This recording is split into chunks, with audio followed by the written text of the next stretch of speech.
Welcome to the Michigan Golfer Show with your host, Bill Shelton. Join us each week as we explore the people, the places, and the events that shape our great game. Welcome to this edition of the Michigan Golfer. The name Hodges is very much a part of the history of Michigan golf, and delighted today to have with us Harley Hodges and Greg Hodges, his son. And Harley, when you talk about golf, you started almost 40 years ago. That was really just after the boom. Tell us a little bit about what you were seeing in the golf world, and you really did not plan your career to be in golf originally. Well, that's true. I was an engineer with the Soil Conservation Service and have done some work for a farmer there, and he came down to see me one Sunday and asked me to build him a golf course. So I decided, why not? Then I went to National Golf Foundation, went to the library and got some books on how to do it, and from there we got into the golf business. And you've gone through, during this last 40-year period, building some 29 golf courses, and they're all in the state of Michigan.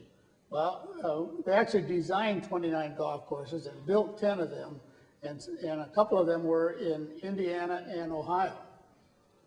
I know one of the keys when you talked about golf courses, today we talk about the minimalist kind of approach to design where you don't move very much dirt, but that was your philosophy almost 40 years ago. You wanted to leave as much dirt in place as possible in laying out a golf course? We actually tried not to move any of the terrain of the soil, just the greens and the tees. I assume that it was a very mechanical process, and you probably didn't have a lot of computer-aided design. So when you saw that piece of ground, how did you go about deciding how to lay out a golf course? Well, aerial photos were available at that time, and so we used the aerial photos.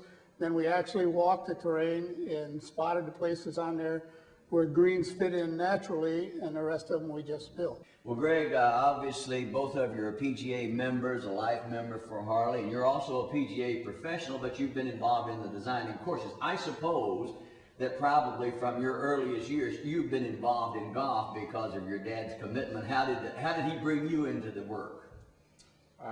Yes, some of my first memories are being a caddy, trailing along behind with his pull cart. My job would be hanging on to the end of the tape measures. We'd walk along and put stakes in the ground. And I went with him on almost all the projects. Did you bring any new perspective, or did you basically say that you were going to kind of follow his concept and philosophy of designing golf courses? Well, I think it was every golfer's dream to have a hand in designing a golf course, so I had some different ideas. By the time that we got back into the designing and building business together, I'd played quite a few golf courses. I'd played in a lot of Michigan PGA events and seen a lot of things, and I had ideas that I liked, and we were kind of like a sounding board for each other. I assume in the early days as you were designing courses, there weren't a lot of construction people who had experiences in building golf courses. I suppose that had to be an educational experience to help them understand what you were trying to accomplish. That's very much so. And we tried to make it as simple as possible so that most anybody, that we could teach them to do that. We're going to talk after the break about some 29 courses that you designed, but was the first course, is that the most memorable of all you designed, or was that one you kind of wish you could forget at this point in time? No, I guess that you'll always remember the first one, but there's been a lot of improvement since then, a lot of things we do different today. After the break, we're going to come back and talk about some of the courses and the current involvement of the Hodges in golf in the state of Michigan, and I'm going to bet that you've played one or more of their golf courses. But let's take this break and we'll be right back. Wild Bluff at Bay Mills, voted best golf course in the UP. Golf and gaming packages available from $89. Welcome back to the Michigan Golfer. Our guests today are Harley and Greg Hodges, and your most recent course, let's start with that, Rusty Glen Golf Course in Saline, Michigan. Now, people probably have driven down Michigan Avenue and seen this course, but you've done some changes to it, so why don't you talk about what it was and what it is now, Greg? All right, we bought the course in 1998. You're right, it's an old course that been built for the 60s. It's been there a long time. It had good years and it had bad years. At the time we bought it, it was 2000. We bought it in a farm. It would be restored and remodeled into a new 18-hole facility. And it had two really good things going for it. It had a nice location, it was easy to get to, and it had a beautiful terrain. It had a lot of rolling hills and some trees. It was just a very peaceful country setting. We tried to make it an 18-hole course rather than 2 9s, and we've actually rebuilt all but 2 of the original greens. Now, in addition to that course, in this same area, you have an involvement with the Pineview Golf Course, which many people in the Ann Arbor, Ypsilanti area, southeast Michigan are familiar with. Tell us a little bit about that golf course, Greg. Pineview is a 27-hole golf course located in Ypsilanti Township, and Pineview was a beautiful piece of property. It was a little bit different than maybe some of the things that Dad had done in the past, and that it was heavily wooded. The back 9 features 9 holes through a nice white pine forest, and they're very challenging holes. There are woods on both sides, and you definitely have to hit it straight.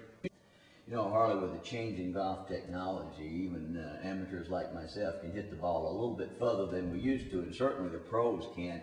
And when we saw the recent Oakland Hills hosting the U.S. Amateur, and we see these young men that are just hitting what used to be called a long golf course, and they're hitting wedges into par 4s. From a design standpoint, was there anything you could do to offset the improvements in golf equipment, or did you just have to say, well, that's where we are in the game today? Well, I guess the only thing you could do is tighten the golf course up so make it more of a target golf course, and where it limits some of the areas that they can shoot to. Have you ever seen one piece of property out of all the courses that you designed that you said, this is the greatest piece of property I could possibly build a course on?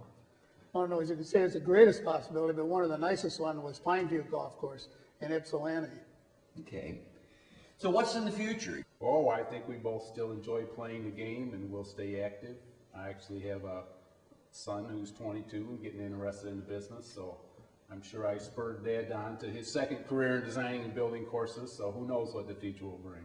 You know, as I look at the 29 courses, and as I see so many of them that I've played also, and I don't know that if our viewers really realize the Hodges impact on golf in the state of Michigan, but you've made a tremendous impact, and we appreciate that. And I know all the golfers who tee it up on one of your courses that you've designed really appreciate it, and we appreciate you being here to visit with us today. Well, I hope they enjoy them. Great. Thank you, Bill. Thank you, Greg. Harley and Greg Hodges, 2 names that you certainly hear a lot about in Michigan golf. Thank you for watching this edition of the Michigan Golf